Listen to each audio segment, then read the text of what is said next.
धीमी हवा की आवाज, टपकते पानी की ध्वनि। नरेश एक सिविल इंजीनियर था।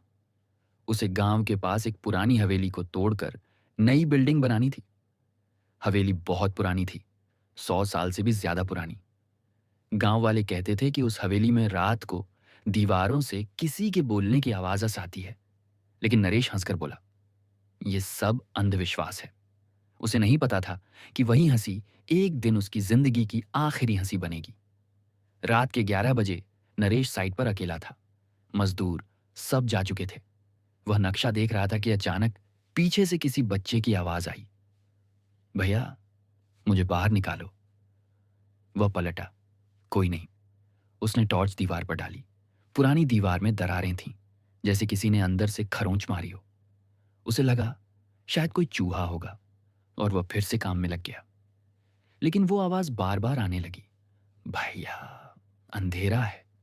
अगले दिन उसने मजदूरों को बुलाया और कहा, इस दीवार को आज ही गिरा दो। जैसे ही दीवार पर हथौड़ा पड़ा, एक सड़ी हुई गंध पूरे कमरे में फैल गई। दीवार के अंदर मिट्टी में दबा हुआ एक पुराना लकड़ी का बक्सा मिला। नरेश ने बक्सा खोला। अंदर एक छोटी बच्ची की हड्डियां और एक पुरानी डायरी रखी थी। डायरी में लिखा था, साल 1922, राय बहादुर की बेटी राधिका। मैंने अपनी बेटी को दीवार में छुपा दिया ताकि कोई उसे ना ढूंढ सके। वो हमेशा मेरे पास रहेगी। नरेश के हाथ कांपने लगे। उसने डायरी बंद की और कहा, यह सब पुलिस को देना होगा। तभी कमरे में टेबल अपने आप हिलने लगी। टॉर्च बंद हो गई और फिर वही आवाज आई, भैया अब मत तोड़ो मेरा घर। अब हवेली की बत्तियां अपने आप जलने बुझने लगी। नरेश भागकर बाहर जाना चाहता था, लेकिन दरवाजा बंद था। दीवारों से खून टपकने लगा और दीवार पर बच्चों के हाथों के निशान उभर आए।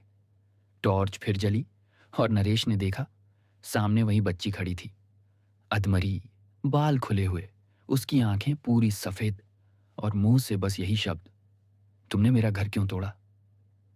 अगले दिन पुलिस आई तो हवेली के अंदर किसी का कोई निशान नहीं था। सिर्फ नरेश का हेलमेट और उसकी टॉर्च दीवार के पास गिरी मिली। डायरी फिर से बंद थी, जैसे किसी ने उसे वापस रख दिया हो। लेकिन आज भी जब कोई उस जगह नई बिल्डिंग बनाने की कोशिश करता है, रात में वही आवाज सुनाई देती है, भैया मुझे बाहर निकालो। और सुबह सिर्फ दीवार पर खून के निशान रह जाते हैं।